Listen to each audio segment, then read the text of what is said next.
ملک کے مایہ ناز ترین کرکٹر میں سے ایک عمران خان کی سیاسی مٹی جب گوندھی جا رہی تھی، اس وقت بھی سیانے یہی کہتے تھے کہ کپتان کو روایتی سیاستدانوں کے خلاف ایک خاص مقصد کے لیے تیار کیا جا رہا ہے۔ قیام پاکستان سے اب تک مذہبی جماعتوں کو عوام نے کبھی کاندھوں پر نہیں بٹھایا۔ ممکن ہے اس کی وجہ یہ ہو کہ ابھی وہ نسل باقی ہے جس نے اگر دیکھا نہیں تو کم سے کم اپنے والدین سے سنا ضرور ہے کہ ملک کے سرکردہ مذہبی جماعتوں نے قیام پاکستان کی پرزور مخالفت کے لیے کیا کیا الفاظ استعمال کیے تھے اور بانی پاکستان قائد اعظم محمد علی جناح کو کن کن القابات سے نوازا تھا۔ عوام کی خوش نصیبی دیکھیے کہ انہی مذہبی جماعتوں کو قدر و منزلت ملی یا دی گئی۔ قیام پاکستان کے بعد مذہبی جماعتوں کی سب سے پہلی ضرورت شاید پنجاب میں محسوس کی گئی تھی، کیونکہ مختلف نظریات کی حامل مقامی پارٹی کا اثر زائل کرنا تھا۔ تاریخ داں ہی مختلف اشروں میں مذہبی جماعتوں کے بڑھتے یا بڑھائے گئے اثر و رسوخ پر روشنی ڈال سکیں گے، اور اس پر بھی کہ ان کا نتیجہ کیا نکلا، یہ بھی کہ بنگلہ دیش بننے کے بعد پاکستان کے اس حصے میں مذہبی جماعتوں کی تعداد اور طاقت میں ہر گزرتے اشرے اضافے کی وجوہات اور اس کے ثمرات کیا رہے۔ یہ خود ایک اہم سوال ہے کہ جنرل ضیاء الحق اور جنرل پرویز مشرف ہی کے دور میں مذہبی سیاسی جماعتوں کو جلا کیوں ملی۔ تاہم یہ حقیقت ہے کہ عوام نے آج تک کسی مذہبی سیاسی جماعت کو وزارت عظمیٰ نہیں بخشی۔ 1996 میں جب پروجیکٹ عمران خان باضابطہ لانچ کیا گیا تو یہ وہ دور تھا جب ملک دو سرکردہ سیاسی جماعتوں یعنی سینٹر لیفٹ پیپلز پارٹی اور سینٹر رائٹ مسلم لیگ نون کے رہنماؤں کی مہاذرائی کا شکار تھا۔ کرپشن ختم کرنے اور سماجی بہبود کو فروغ دینے کے پرکشش نعروں سے پروان چڑھائی گئی تحریک انصاف بظاہر ایسا پودا تھا جو اس زرخیز ماحول میں تناور درخت بن سکتا تھا۔ اس کے باوجود تقریباً 2 اشرے گزرے تو کہیں جا کر اس درخت کی ڈالیوں پر کچھ پھول پتے نظر آنے شروع ہوئے تھے۔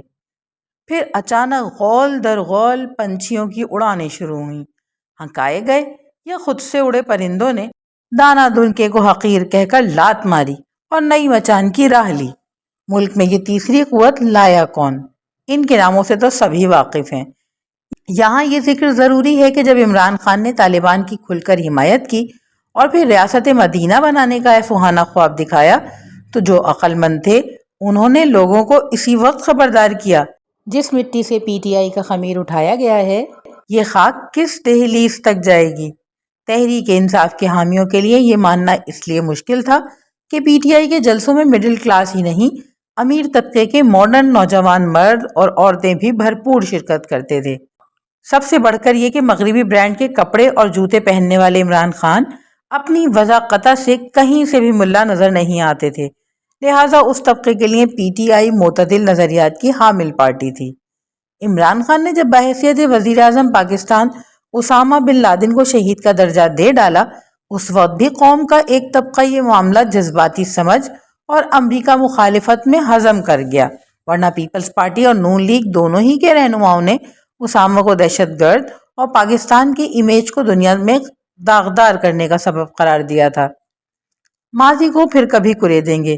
حالیہ انتخابات کی بات کرتے ہیں جس میں پی ٹی آئی کے حمایت یافتہ آزاد اراکین کی تعداد فی الوقت 92 ہے۔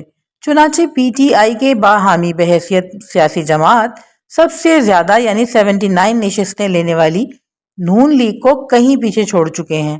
بے شک ان منتخب اراکین کو حکومت بنانے کے لیے کسی سیاسی پارٹی کی چھتری چاہیے۔ سوال یہ ہے کہ پی ٹی آئی کے آزاد اراکین کو کیا مذہبی سیاسی جماعت ہی کی چھتری تلے آنا تھا یا کسی سیاسی جماعت میں بھی شامل ہوا جا سکتا تھا؟ آخر کچھ تو ہے۔ جو پہلے عمران خان نے جیل سے ہاتھ پھیلا کر باہیں مولانا فضل الرحمان کے گلے میں ڈالنے کی کوشش کی، جنہیں ڈیزل کے نام سے پکار کر تمسخر اڑاتے تھے، سونے پہ سہاگا یہ کہ اب کپتان نے اپنے پنچھیوں کو سنی اتحاد کونسل کا رخ کرنے کی ہدایت کر دی ہے۔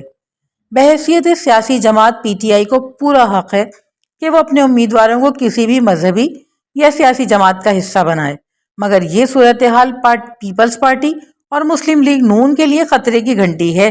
یہ حکمت عملی علامت ہے کہ سیاسی جماعتوں کے پیروں سے زمین تیزی سے کھسک رہی ہے یا کھسکائی جا رہی ہے۔ لبرل سیاسی جماعت اے این پی اس کی مثال ہے۔ حکومت سازی کے امور میں پیپلز پارٹی اور نون لیگ میں لاکھ اختلافات سہی، دونوں نے ایک دوسرے کے بازو مضبوط نہ کیے تو زیادہ وقت نہیں کہ ان کی حالت بھی اسی مصرعے کے مصداق ہوگی، تمہاری داستان تک بھی نہ ہوگی داستانوں میں۔ روبینہ ظفر، پرزم نیوز۔